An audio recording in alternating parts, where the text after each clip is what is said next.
اللہ تعالیٰ فرما رہا ہے کہ کوئی نبی ہم نے ایسا نہیں بنایا جس کا جسم کھانے کا محتاج نہ ہو، اور کوئی نبی ایسا نہیں بنایا کہ جو دنیا میں ہمیشہ زندہ رہے۔ اگر انبیاء کا یہ سٹیٹس ہے تو باب تشائی کو آپ کو کہتے ہیں جی بابا دھنکا جو ہے وہ 21 سال تک بغیر کھائے پیے زندہ رہا۔ اب دیکھیں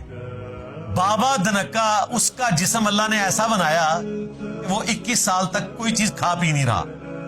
اور اللہ تعالیٰ انبیاء کے بارے میں کہہ رہا ہے کہ ہم نے کوئی نبی ایسا دنیا میں نہیں بھیجا کہ جس کا جسم ایسا بنایا ہو کہ وہ کھانے سے آزاد ہو، کھانا کھائے گا اور نہ وہ ہمیشہ دنیا میں رہنے والے تھے، موت بھی آئے گی۔